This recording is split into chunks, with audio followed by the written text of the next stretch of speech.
Dear Art, I thought I'd take a second to send you a fax concerning several ghost sightings in our area. I am a Border Patrol agent who wishes to remain nameless, of course, as my career might be adversely affected. During the past few years, we've had the misfortune of losing 2 of our agents in the line of duty. In both circumstances, they died by falling off cliffs in our area here in San Diego.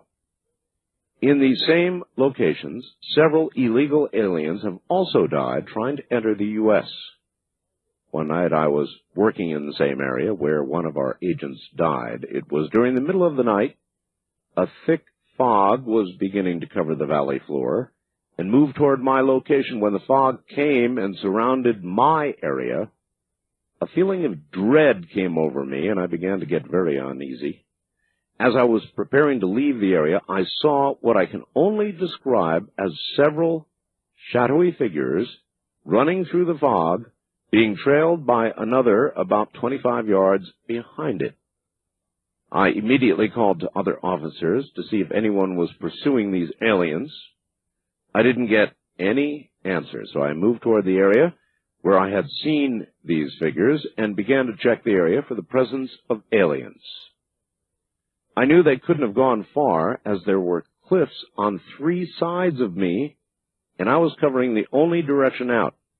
I searched the ground, found the tracks, and followed them to the edge of the cliff.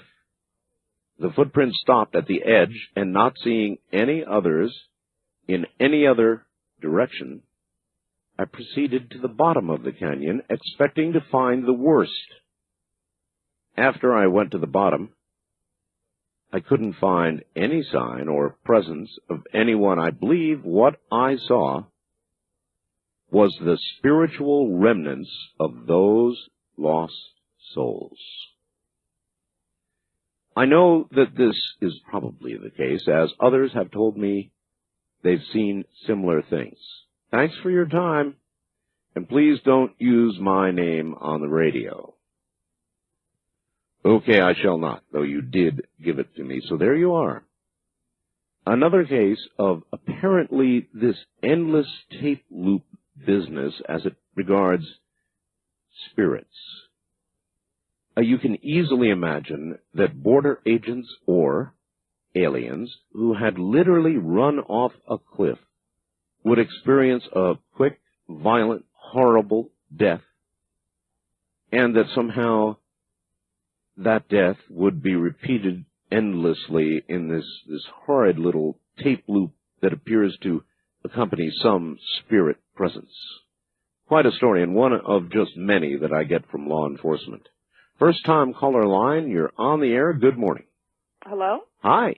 Hi, I'm Connie from Redding, California. Hello, Connie. Hi. Am I on right now? You better be, or we're in trouble. Okay. Well, I moved in with my boyfriend and his grandfather, as he was living with his grandfather before in the house. Mm-hmm. His grandfather died on the couch in the front room. Okay, well, I move in with my daughter at the time. She's about 11 years old. And we've been here a while. And she was sleeping in the bedroom, which the open door to it, and her bed would be, where she's lying. If she sat up, she could see into the front room. Mm-hmm. And Grandpa, we still had some of the furniture, from them. And he had a recliner chair, and I rearranged it anyway. It was sitting to where if she sat up in bed, you could see right to it. Anyway, she had never met Grandpa, and I've never met him. The next day, I get up, and she says, Mom, I had a bad dream last night. And I said, you did? Well, why didn't you wake me up? And she said, well, because I sat up, and I was scared. I sat up and looked up, and there was an old man in the chair, and he said, it's okay, honey. And he was from Arkansas, and he talked, it's okay, honey. Just go back to sleep. And I said, what? And I said, Joey, that's my boyfriend. I said, come here and listen to this. Mm-hmm. And so she explained it to him, and Joey said, well, what did he look like, Jamie? And she described him to a T, because he wore sweatsuits all the time because he had lost a leg, and it was easy for him to wear, and he was old. And she described his gray sweatsuit and described his looks to a T. She didn't feel scared of it. And, you know, we thought that was weird, but I'd never gotten scared feelings of any of this. Sure. That other guy told you earlier. Yes. And I find that just incredible. Well, I know. I don't know how to really explain it. Like that guy said, now if someone sat on the bed like that, you know. Or grabbed your ankle. Or grabbed or something. Come on, folks. That would freak me out, I'm sure. Would you go to sleep? No. No. That's why I called her. I thought it was so weird, and she explained it. Well, then one night, I don't know how far in between, within the same, 6 months to a year, nobody was home. I was pregnant, so I went to sleep, took a nap, and I woke up because I knew everybody was gone for the day. And I woke up, and the reclining chair, Grandpa's chair, was one of the kind where if you want the foot thing to come up, sure, you got to lean back. Well, no, it doesn't come up by leaning back. You have to grab that wooden handle on the side of your chair. I know the type, yes. Right, and it makes a noise, right? Yes. And I wake up to hearing that noise up and then going down, up and down. Oh, no. And I thought, what? And I got up. Everything was the same. Nobody had been home. And there the chair sat, just fine. But I still, honestly, you know, I knew that's what I heard. I mean, wasn't dreaming. I was wide awake, but I didn't fear to have scary feelings. I just thought, that's Grandpa. All right. Here's the question for you that I asked another young lady a little while ago. I thought a good one tonight. If you were to wake up tomorrow, dead, you wouldn't realize it right away. But soon, quickly, you would realize nobody sees you. Your body's lying dead on the bed. You died in your sleep.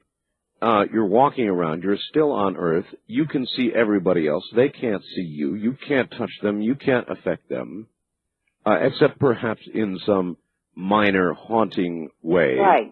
You know, just the way we've been here. Like the one you asked the lady that was a bartender? That's right. My question is, what would you I was hoping you'd ask me that. I was going to add to that. Yes. You know what I would do is similar to what the guy did, the lady that was the bartender story, about 3 stories before mine. Right.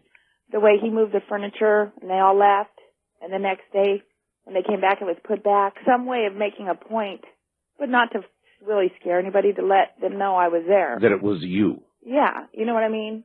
In some kind of way, just because it would be frustrating not to be able to, you know. All right. You have then answered the $64 million question. We get so many stories about people who have done exactly that. That's why I thought I would ask, because it is the logical thing that a spirit here on Earth would do. Try to find some way to assure those who are left behind who would know the signs that it's them. Yeah, just it didn't have to be evil or anything, just to let them know, you know, no, it's not something you're mad. No, it was, you know, that's something. I appreciate your call. Hey, you see what I mean, folks? When you reverse the question and you apply it to yourself, now you understand why we get the stories we get. Now, granted, there are other classes of very evil presence, poltergeist activity and worse. But in the majority of so-called ghost stories, it's dear departed ones that are leaving some sort of sign that indicates to the person receiving it beyond any shadow of a doubt that they are present. So you try and answer the question yourself. If you literally woke up dead, found yourself unable to affect things in any real material way, what would you do? The answer tells you why we're getting the kinds of stories we're getting right now. Wildcard Line, you're on the air. Hi. Good morning. Good morning to you. Where are you? I'm in North Louisiana. I'm a truck driver who lives in Denham Springs, all right. Louisiana. All right, good. This is kind of an ongoing story here. It started when I was about 15. First started dating my wife. We lived in a roundhouse. The ceilings didn't go all the way up to the roof. Uh-huh. She was in my bedroom. I was in the living room. I've seen round houses. They're neat. Yeah, well, they had one on the Gulf Coast, but it was a round fiberglass house. Uh-huh. And she was in the bedroom, and she kept saying, you know, stop that, stop that. And then she turned around, and when I seen her from the living room, she kind of got scared. And I said, well, what's wrong? She said, well, something was hitting me. Something kept bumping my leg. Mm-hmm. So that went on a couple times in that bedroom, in that house, and I told her that was just Charlie, our ghost. I named him Charlie. And we got married. It didn't upset you that Charlie was messing with your wife's legs? No, we wasn't married yet. I see. But we got married, we moved out, went into one trailer, and nothing happened. The second trailer we moved in, he came back. Moved things around, he'd hide things, and he'd bump both of us. And then we moved out of that trailer. We was living in New Orleans at the time. Then we moved to where I'm at now. But didn't it occur to you that Charlie was not in one place, but rather was with you? That's what we've done figured out. He must be following me. This took several moves, though, for you to figure it out. Okay. And we're in, like I said, we're in Denham Springs now. I've been here 5 years. And about the last 2 years, he's been showed up again. So you've got Charlie back again. I got him back. I got an 11-year-old daughter now. Was this your wife's first marriage? Yes. She never had any old boyfriends named Charlie? No, that's just the name I picked out of the air. I forget where I even got it from. All right. Fiction TV program. But I have an 11-year-old daughter now. And I found out today, that's why I called you, is, let's see, what I found out Friday. Tuesday night, she was taking a bath, my daughter. And something grabbed her on the shoulder and actually left a mark on her shoulder. Oh, my. And we told her that, it must have been Charlie. That's the only thing we could figure out. And then my wife also told me last week that her and the daughter was sleeping in my bedroom because I work nights. And she woke up, and there's a night light in the living room that shines through the doorway. Yes. And she saw a figure there. And the dogs were in the bedroom, and she woke up. Nothing said anything. The cat went running to the other room, and she said the figure just kind of went off. She went looking through the house and couldn't find anything. So apparently Charlie's back again. And I don't know. How do you feel about this? I mean, is it something you're willing to put up with, or do you want Charlie to move on? Well, he doesn't really bother us, and I kind of get a kick out of him. He just gets a little annoying every now and then when he moves stuff and you can't find it. The only thing I'm worried about is with the scratch on my daughter's shoulder, I hope he doesn't get a little more physical like they had that one on the television program. Yes, indeed. All right. Well, good luck to you. And, of course, if it gets too bad, you're going to need to consult an exorcist. Now, there's a big dividing line between a little caress on the leg or a push and something that begins to leave marks. When it leaves marks, then you need to begin to think about professional assistance in the form of a priest, an exorcist, something. Because perhaps like a lion that gets a taste for human beings, it doesn't get better. It gets worse, and you've got to eliminate that lion before it gets to you. East of the Rockies, you're on the air. Hello. Oh, I'm sorry, I didn't push the button there. East of the Rockies, now you're on the air. Hello. This is Joy from Wisconsin, Dells, Wisconsin. Hello, Joy. My husband and I and our two little kids lived in a house, an old farmhouse. And there were so many things that happened in this house. One of them was I was sitting on the couch one night, and from out in the kitchen, a voice said, just as clear as day, "Hi, Joy." I left. I left that night. Now, see, that's sensible. I took the kid. I had just the little boy at the time, and we left. My husband drives truck at night, and we went to the yard and met him. And one of the other things that happened was above the stove, there's the range hood with the light on it. Yes, of course. I used to leave that on at night for a night light. And I'd turn it off in the morning, and for a month, every night when I'd go to turn it back on, I'd have to screw the light bulb back in. My husband, I think, thought I was nuts until he was home one night and I had to do it. We never turned the fan on, so it somehow unloosened by itself. One other night, I was sitting in the living room and I had emptied all the trash bags into one big garbage bag, and no windows were open, and the bag moved and you could smell perfume. Now, the big thing is, in January of '96, we had a fire in the house. And we called the fire department, 7:30 in the morning, got everybody out, called the fire department. Only got a few seconds left. Okay, First fireman that came out said, you're going to lose your house totally. Everything is going to be gone. We got nervous. Firemen started coming out, and they saved everything. All that burned was the furnace. The furnace was a tan color. In the furnace, after my husband and I went down there, there is a face burnt perfectly into the furnace. Oh, my We took God. pictures of it. It looks just, you can see the eyes. If you have photographs of that, send them to me. How do I get them to you? All right. You listen after the break, and I'll give my address, but I really want those photographs, all And right? I will get them to you. All right. Then you get a paper and a pencil, and after the break, I'll give my address, okay? Okay. Thanks for the call. A face in the furnace. We'll be right back.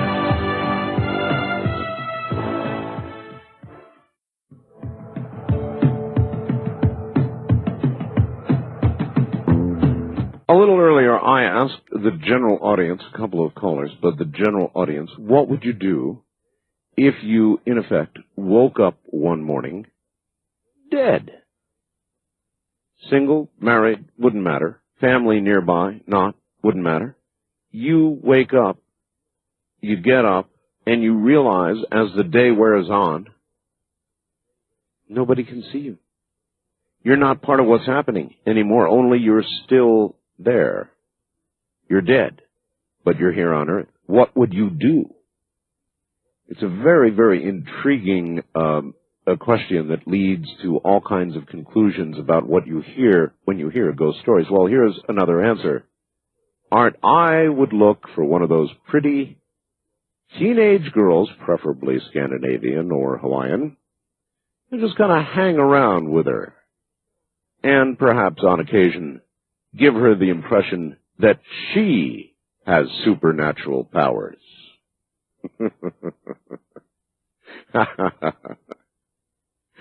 Oh, boy. West of the Rockies, you're on the air. Good morning. Good morning, Art.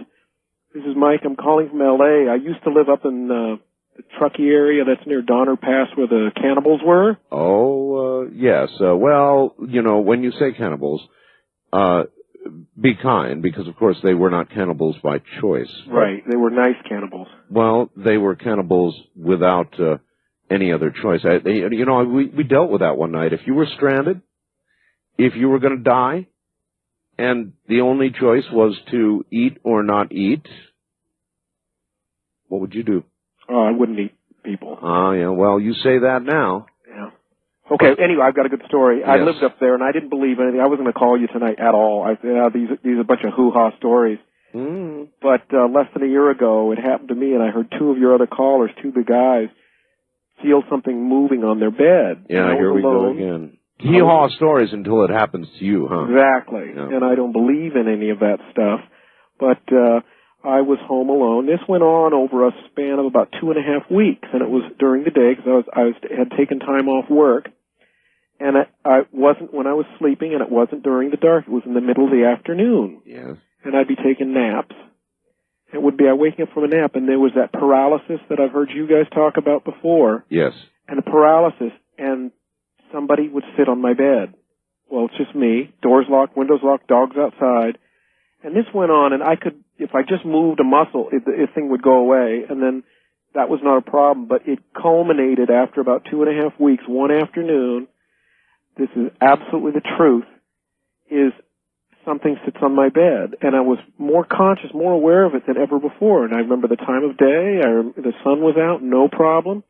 And I had just been taking a nap, and I'm wide awake. There is a woman reclining on the side of my bed on the corner. And I go, oh, I am in trouble now. Because I'd never seen a ghost before. And this was for real, Sure. for real. No, I hear you. I jump up out of bed, shoot for the back door. I've got my hand on the deadbolt, open the deadbolt, open the door a crack, and I look back at the bed, and she's right, but she's talking to me in a man's voice. And she says, pull them out. Pull them out? Well, I knew what she meant, even though it made no sense. And I feel with my right hand on the top of my head, and there are 3 nails, old rough nails, that have been pounded into the top of my head. Oh, my God. And when I look back at the bed, my body is laying in the bed. And I'm looking at her laying next to me, and I'm going, oh, geez Louise. Well, I knew enough, and you'd actually said it about 15 minutes ago, never make a deal with the devil. Yes. And I realized, okay, I knew enough that this is some kind of demon or some kind of devil or a soldier or something. If I pull them out, then I'm acknowledging. If I run out of the house, then I'm not dealing with it. So I just said, hey, I've got to face this now, or this is going to go on forever. And I didn't want to move. But anyway, I just looked over, and I realized at that moment, just in a moment of clarity, I just looked at this woman, and it was a woman talking like a man, which was scary. And I said, no. And I just remember walking back and laying back down into my body, and it never came again. And that ended it. Wow. But it was as real as anything. At the very least, you should have followed up with a tetanus shot. Well, I moved. But anyway, I got out of that house. If I had woke up dead, I would book a flight on 800 and then go find a psychic forensic engineer to call you and tell you what really happened. Well, that would imply, of course, that you could travel in time as a dead person. Well, hey, you didn't say I couldn't. You're absolutely correct. I don't make the rules. Thank you very much for the call. Sir. Right. Everybody else has a hokey story, but here he wakes up with 3 rusty nails driven into his head and a young lady on his bed to give him instructions in a man's voice. Righto. West of the Rockies, you are on the air. Good evening. Oh. Hello. Yeah, I'm in Cape Junction, Oregon. Cape Junction, Oregon, all right? Yeah, my mother was a faith healer, and I've seen a lot of things over the years. I'm 46 years old. They don't scare me anymore, but I've had several of them happen. One of them that really sticks out in my mind, several years ago when my would-be wife and I were together, we were at my mother's house, sleeping on the floor, and I woke up about 3 o'clock in the morning, and I seen this mist at the end of the bed, and it was a gray mist. And so I lit up a cigarette, and I'm watching it, and it's moving back and forth, and it looked like the Grim Reaper is what it looked like. And my wife woke up, seen it, hollered, and it went away. A week later, she become very ill, and we took her to the doctor. They said it was an inflamed ovary. I took her home. We took her back again in another week, and they said it was stomach flu. And finally, something just told me to take her to another doctor, and her appendix had been broke for 2 weeks, and she almost died. Oh, that's much too long. 2 weeks is much too long. Yeah, well, the doctors told her it was an inflamed ovary or stomach flu, but I got worried. She was looking really bad. Well, she was lucky to be alive at all. Well, yeah, some kind of antibiotics in her system formed a bag around it, and that's the only thing that saved her. But there's been several incidents. I've made several predictions. 9 of them come true, the ones that I made, and it's scary sometimes. All right, my friend, thank you very much for the call.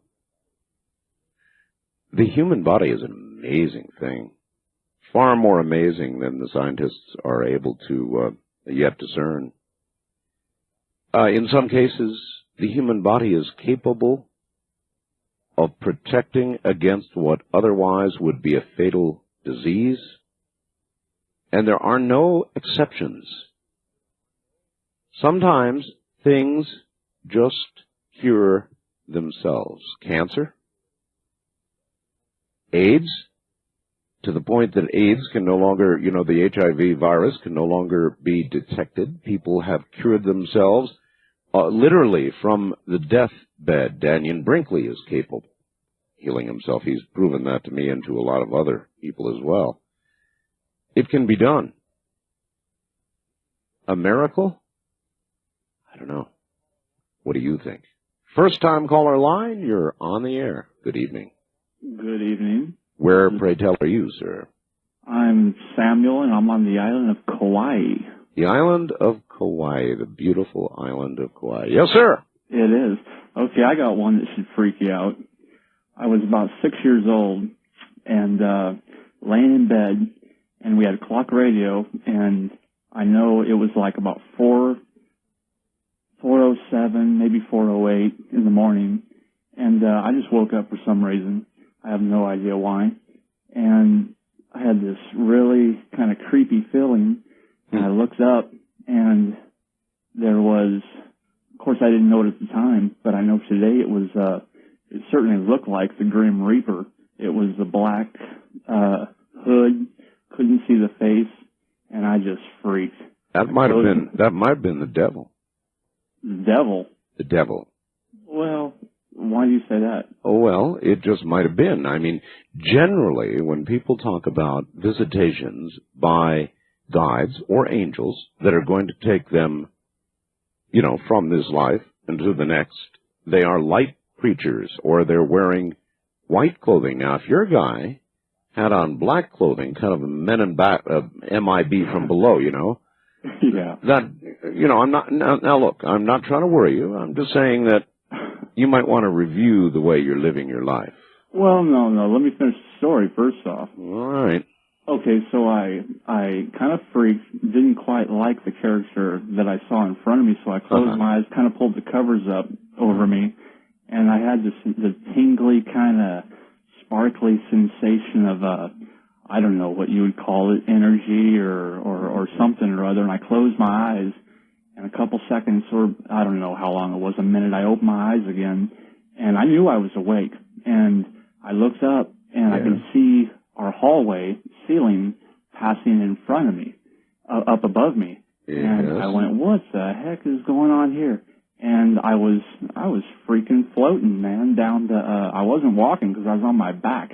And I'm cruising down our hallway, and I certainly closed my eyes again because I did not like what I was experiencing. Would have been a good opportunity to change some light bulbs if you'd So I closed my eyes again, and we had another clock radio in the digital, you know what I mean, in the living room. Yes. And I opened my eyes again, and I'm laying on the floor in my living room underneath our coffee table with, I could see the clock radio, the digital lit up, and like 1 minute had passed from when I could see the clock when I was in the bedroom and I first experienced this. And so I was completely wide awake, and needless to say, I didn't move. I slept underneath our coffee table until the sun come up. But, yeah. Well, so then you don't really know, do you, what occurred? You don't really know? Well, of course, I'm 6 years old. How would I know I still don't know to this day what the heck happened. Mm-hmm. But, if you that must don't have freak been you a out. bad 6-year-old. A bad... You must have really done something terrible to have such an evil... No, I was a bad 20-year-old. I was a good 6-year-old. All right. Thank you very much for the call. You're welcome. A bad 20... Yeah, we were all bad 20-year-olds, weren't we? You know, just, there's some way, somehow, that I suppose I have to hope, that God judges people at a latter age, and that may be one of the bad things about dying at 20. I mean, think back to your own life. You know, you'd have died at 20 and gone through a full life review, short as it would have been at that point. At the age of 20, you would look a whole lot different than you would at 40, 50, 60, 70 years old. Think about it. Wildcard line, you're on the air. Hi. How you doing, Art? I'm doing all right. Where are you? It's in New Orleans. New Orleans, yes, sir. We're getting better, too. I know New Orleans really is a place where this kind of stuff flourishes. Yeah, and the one I'm going to tell you, it has something to do with Marie Laveau. Oh, really?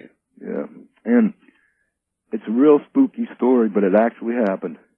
I kid you not. And this is how it would happen. I had some friends that were in a play at UNO. It was like a teleplay film, and one of the pictures I had was the girl who played Marie Laveau. And I had dug them up a couple of months ago.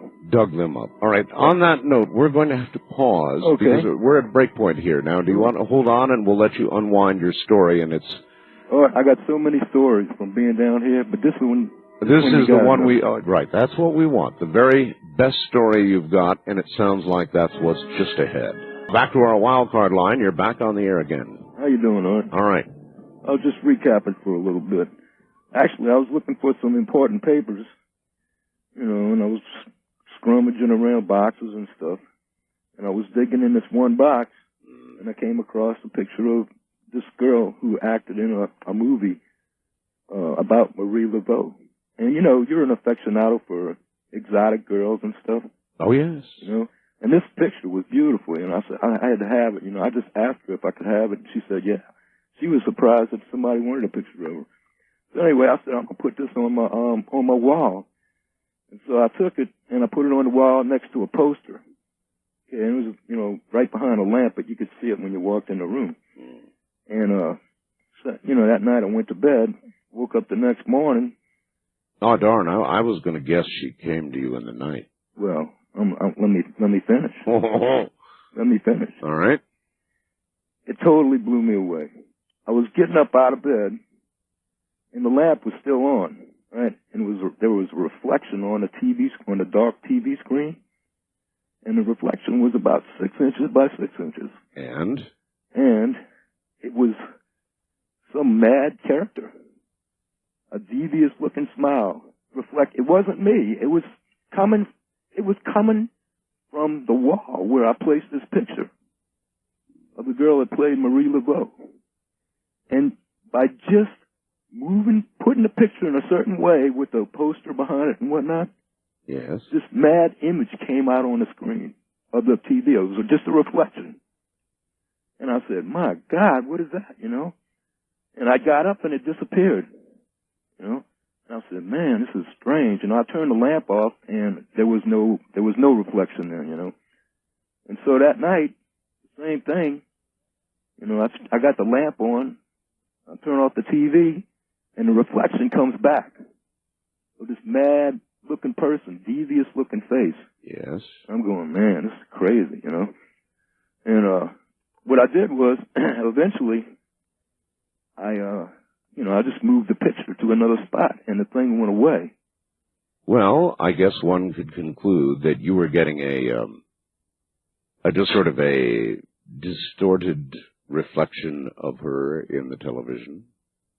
Or it may be the reflection of her in any other object would be a creature that you would not want to meet in the middle of the night.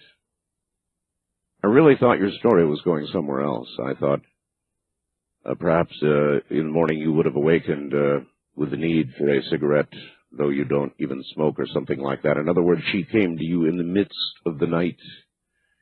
But no. East of the Rockies, you're on the air on Ghost to Ghost AM. Hello.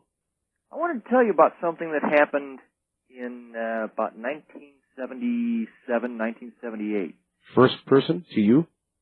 To me. Okay. At the time, I was working at O'Hare Airport. I was working security there, my first job. And I was living in Chicago with 4 other roommates. Mm-hmm. You know, all guys. That way we didn't have to worry about, you know, doing laundry and stuff. You know, everybody's stuff was all over the place and we didn't give a care. So, you know, I worked late nights. Communal trash. Yeah, basically. I think I've got the picture.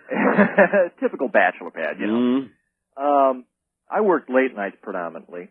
But one night, it was Halloween night in, like I said, 77 or 78. Mm-hmm. I worked in the evening from 4 to 12. And when I got home, now these guys, you know, the other 3 guys had been sort of dabbling in the occult. They'd gotten a bunch of books on demonology and stuff. Oh my! Yeah, your roommates were doing this, huh? Yeah, they were doing that. Now that's a red flag right away. Didn't that worry you a little bit? Not really, because well, I have my own beliefs, and I'm not really that. I mean, you weren't worried about ending up on a sacrifice altar some night with the 3 of them staring at you? No, not really. All right. These guys were a little bit nuts, but they weren't that bad. Mm-hmm. I think I would like to think that I would have... What is your first name? Eric. I mean, Eric, they would be looking down at you saying, Eric, we gave you every opportunity to join us. We really wish you had. But now we need you. for a higher purpose. And then there would be this long, jagged, twisted knife. You know how that goes. Oh, yeah. And at any rate, ritual sacrifice. That's right. So none of that was true. No, none of that. But I came home and I found that they'd gone into the basement. Now this was a big, long apartment building, 2 blocks long. It was a zigzag architecture, sort of like an L-shaped pattern. Mm-hmm. And in our section of the building, we had exclusive use of the basement. And I came home and I looked around and I didn't see him anywhere, and I happened to notice that one of their books was out on the table. So I went down looking for him in the basement, and they'd gone ahead and made the protective circle of sanctified sand, and yes, they had the pentacle on the pentagram floor on the inside of the circle of sand, mm-hmm. and one of the guys was doing some sort of a summoning, attempting to summon a demon. Yes. And like I said, I'm not exactly the most believing individual in the world. I've got my own religious beliefs, but the demonology in that, I sort of... That's okay. Here they were, trying to summon up something with big teeth and right in the middle of it, I made the comment, if there is a devil, give us a sign. Wait a minute. That makes you part of it, Well, yeah, I guess so, but at the same time, I was being a sarcastic little schnuck. Peer pressure, I guess. Well, no, I was being sarcastic. So you said, fine, if there's a devil, let's have a sign, and what happened? Well, inside the basement, far corner, was a footlocker. Okay, old World War I wooden footlocker. Right. And inside that footlocker was a radio. It's funny, you'd mentioned the transistor radio earlier. Right. This was a transistor radio. It had been in a fire. It was one of the other guys. It had been his brother's, and he had stuck it inside the footlocker after it had burned. Why, I don't know, but he did. And it was one of those things where the footlocker itself was damaged. Nobody could get into it without destroying it because his younger brother had gone ahead and pulled a practical joke on him and stuck some super glue in there. Yep, that'll do it. All right, so we've got to get to the punchline here. The key had broken off. Nobody could get in. Right. That radio had not worked in I don't know how long. And immediately after I said, give us a sign, yes, that radio started playing. Well, she is a devil woman with evil on her mind. It started playing that.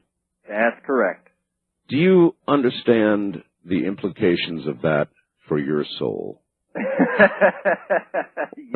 That's a very nice laugh you have, but I'm being very serious. Do you understand? No, I understand what you're saying. Are you ready for the ride? There won't be. There won't be. Uh-huh. I know where I'm going.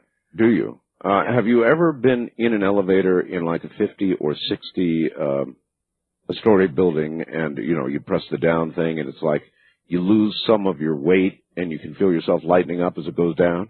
Oh yeah. Uh-huh. Well, that's nothing compared to the ride you're going to take. Well, maybe. Just having fun with you.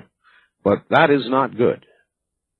You do not, particularly in a situation of a circle of safety, protection, a pentagram, 3 other guys, ask for a sign from the devil, and then obviously get one and not be somewhat concerned about your ultimate destination, and it won't be on a L1011.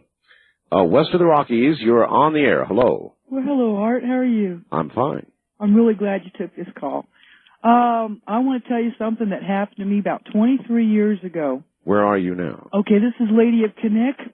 I'm in Kinnick, Alaska. Oh, no kidding. Oh, yeah. Wonderful. Okay. And this happened back when I wasn't living right. And you mean you were... I was not living right. living a little on the wild side, fast lane, that kind of thing? Yeah, it okay. It was worse than that. Worse anyway, than that. Oh, okay. It was down in Fort Lauderdale, down from the Broward General Hospital. There was this house, and they went and they turned it into a haunted house. And it had like all these exhibits and booths and everything. Oh, you mean in like it. a commercial haunted house? Yeah, it was a Okay. commercial one. Right. Well, what had happened is my father was killed on Thanksgiving Day before I was born. And I wasn't born until 3 days after Christmas. So I never... Killed as in murdered, you mean? No, he went in an airplane crash. Okay. And they didn't find his body till I was like 6 months old. Right. And my auntie, who was very psychic, it's on my mother's side of the bloodline, that's their problem. And there was this pair of wooden shoes that he had brought back from when he was in the military, and he gave them to my auntie, and she had them in this, like a china closet where my uncle had gone all over the world and collected all these things, and I always wanted them wooden shoes. And she passed over, and the shoes came to me, and I had them. I was living in this apartment, and there was a television set that had not worked in years. And I went and had a bedspread put over it, and I had this big mirror to where you kind of see yourself laying on the bed. Like I said, I wasn't living right back in them days. There's nothing wrong with that. I know. Anyway, So, yes. Anyway, what had happened is I went to this haunted house exhibit, and the very last exhibit before you go out the door, there was this plaster of Paris skull, and it looked really, really real. And I reached over and I grabbed it, and I put it in this big handbag I had, right. And I booked out with it, and I had this thing for a couple of months. I moved to this apartment. I took the skull and I had it on top of this old TV, which had not been used in years. There was no plugs on the wall. I just had it like a table. I guess you could call it an altar. My mama told me to be careful about chicks who carry skulls. Oh, man, it gets worse. Okay. And I had this skull sitting on top of this TV, and I had a wooden shoe on each side of it, and the mirror was behind it, and I had this crocheted green thing like hanging up wispy over the mirror. And I went to sleep, and at this time my son was just a little itty-bitty, just a couple of months old. And I went into the sleep, and I kept hearing this voice, and it told me to wake up. And it's like I had a really hard time waking up. And when I woke up, this is gospel. Just like on them biker shirts where you see the skull with the flames shooting out of the side. Yes. There was no ashtrays, there was no cigarettes. Yes. From the side of this skull, there was these flames that were just absolutely shooting out like there was a blowtorch turned on. Really? And the inside of the shoes, like where it would go in the inside of your feet, was just absolutely charred. So I got up, I took my son, I set him outside the apartment on the grass. I went into the bathroom because all I had was a shower, and I dumped the diaper bucket, and I got a bucket of water, and I went ahead and poured it over this skull and everything. I saw... You had to put the skull out? You betcha. Let me tell you something. This is going to blow your mind. Okay, when I walked outside and let the smoke come out of the apartment, yes, these two little girls that I knew that were teenagers, they worked at Burger King off of Sunrise Boulevard. This was like 23 years ago. They came back to visit me. And they asked me, like, wow, what's going on? I said, walk inside the apartment and tell me if you see anything. And they walked in, and they came out, and they were as white as sheets. I said, what did you see? Art, there in the mirror was the most perfect picture of me asleep on the bed, done in smoke. And I want you to know, you talk about getting up and moving out that day, I was history. Is that when you changed your life? No, I didn't get baptized till 1988. Uh-huh. Yeah, that's why I really wanted to talk to Harlot the other night.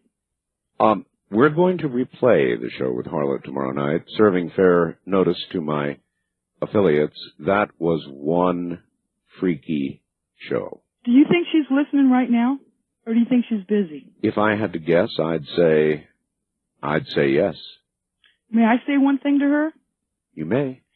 Harlot, if you're listening, I want you to know that when you went and summoned Lucifer, who's actually in the lower heavens right now, to talk to God about having your son to be in the satanic religion. She didn't talk to God about having her son. She talked to Satan. She talked to Satan and delivered her son to deliver Satan. her son to where he would be into the craft to That's be right. a priest for Satan. Yes. Well, that baby's home safe with Jesus. Well, So I guess the Lord is a merciful God to spare that child that kind of life. but how do you know that? Because it's a little itty-teeny little baby, and she talked to Satan about having him to become in the faith and to be dedicated to Satan, to grow up to be a priest. Mm-hmm. And the baby ain't here. All right, I thank you for the call. I'm not as sure of that. I have no way of being as sure. By the way, my all-time favorite person in scary movies, beyond any shadow of any doubt, is now Christopher Walken. I saw Prophecy, and I just had the opportunity to see Prophecy 2, and I'm telling you right now, there is no more natural, evil, scary, perfect person for the part of an archangel gone bad than Christopher Walken. The guy is positively eerie. He's absolutely incredible.